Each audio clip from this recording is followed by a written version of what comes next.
Breaking news, my lovely, wonderful people. An open letter to Supreme Court of Nigeria by Bruce Finch. Supreme Court of Nigeria, they've outshined their words precedes them.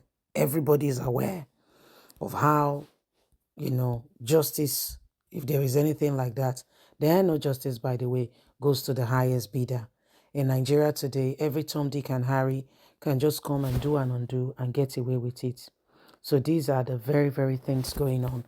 And, we go to, Kanu's case was a classic example. They could not even hide it any further. And everybody was just like, seriously? Oh my word. Nigerians were over like, this is terrible. You see, really terrible. Please don't forget to give us a thumbs up, like us, share, subscribe. An open letter to Nigerian Supreme Court by Bruce Finch from America. A cornerstone principle of law stemming back many centuries is that crime should not pay. To rule against Nnamdi Kanu will permit the Nigerian government to profit from his own crimes and embodying more of the same. On December 2nd, 2022, Honorable Justice, December 15th, 2023, will be a day in Nigeria that will leave judiciary glory in decision in your hand. You have set aside that day to render judgment on the legitimacy of Nnamdi Kanu persecution by the federal government of Nigeria. Everyone knows the Nigerian government ulterior motive to punish Nnamdi Kanu for exercising his constitutional protect free speech right to urge self-determination from Biafra through peaceful advocacy for truth. The court should not be blind to what the world can see. Indeed, a Nigerian High Court sitting in Enugu recently held the government outlaws indigenous people of Biafra, headed by Nnamdi Kanu, for advocating for self-determination, and he called it unconstitutional. Further, on July the 20th, 2022, the Working Group on Determination of the United Nations Human Rights Council found that Nnamdi Kanu's solidarity confinement since June 2021 violates 16 international human rights covenants binding on Nigeria and order his immediate and unconstitutional release. The Nigerian government has lawlessly ignored the working group decision over a year now. The Nigerian government did not deny that it conspired with Kenya to have Mr. Kanu kidnapped, tortured in Nairobi, and subject to extrajudicial rendition in Abuja in June 2021, and committed multiple crimes against the person. These crimes followed an attempt the government did in order for them to have their way. And it's in order for them to have their way.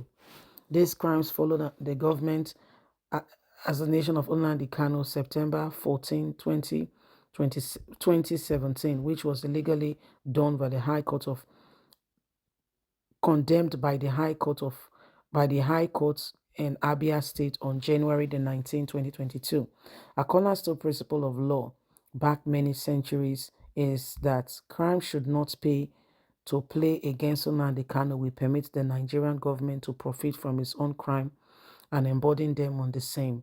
Nnamdi Kanu has gone through a lot, and this should not be allowed to continue any further.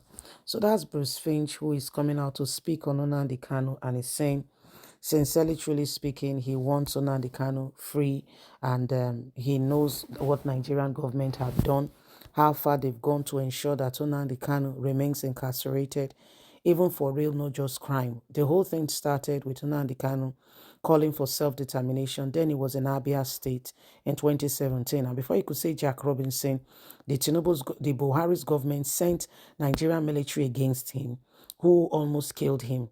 And so he had to flee the country.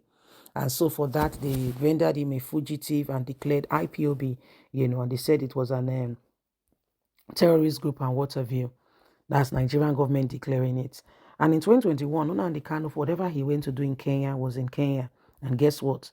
In Kenya, there it was carried, and together we saw that Nnamdi Kanu was carried from Kenya, and we saw him on Monday morning in court in Nigeria. He was tortured and treated inhumanely, and Nigerian government has broken international laws, yet they refuse to admit, and here we are at the moment. A lot of things have happened, and when you have to think about it, you wonder truly really how we got here in the first place.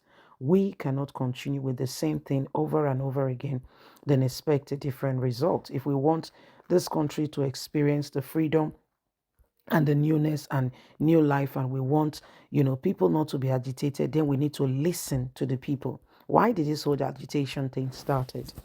Buhari's government came and totally completely forgot about the southeast. No appointment, no relevance, and yet you want them to be part and parcel of your people. It doesn't work that way. If you don't want them, then let them go. But they refused, and at the same time continue to, victimize the people of the southeast. For instance, what is going on now in Lagos State? Of course, the Lagos government says that people have built in canals and in water areas, reservoirs, and water view. However, before these people built it, how come was there no planning permit, no planning permission?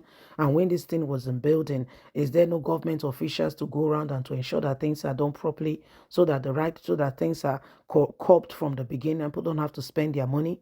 What do you expect is actually going on now? What do you think, with what people are suffering, people are going through? What do you actually think is going on now? So these are some of the things that are happening, and if we want to be honest and sincere, every one of us will have to come out. And all they are accusing Nnamdi Kanu of is that IPOBO, Nnamdi Kanu is the one asking them to do whatever they do. I don't think he told anybody to go and commit any crime. Whoever wants to commit crime was because he has crime in his DNA, wanted to commit crime. I don't believe that Nnamdi Kanu called them and say, yes, go and commit crime now, do this, do that. I don't want to believe it too, but if you can prove it to me, I'll be happy to, to say it. I'll oblige you. So these are some of the things that are going on, and every single person can see, and it is important that we rise up to the occasion and we do everything needed and necessary to change the course of what is going on so that we can move forward. Please don't forget to give us a thumbs up, like us, share, subscribe, click on the notification button so you can have all our latest news. Remember, you have a voice. God bless. Have a fantastic and a lovely day. And from us, it's bye for now. Every one of us must stand together to end oppression. Bye-bye.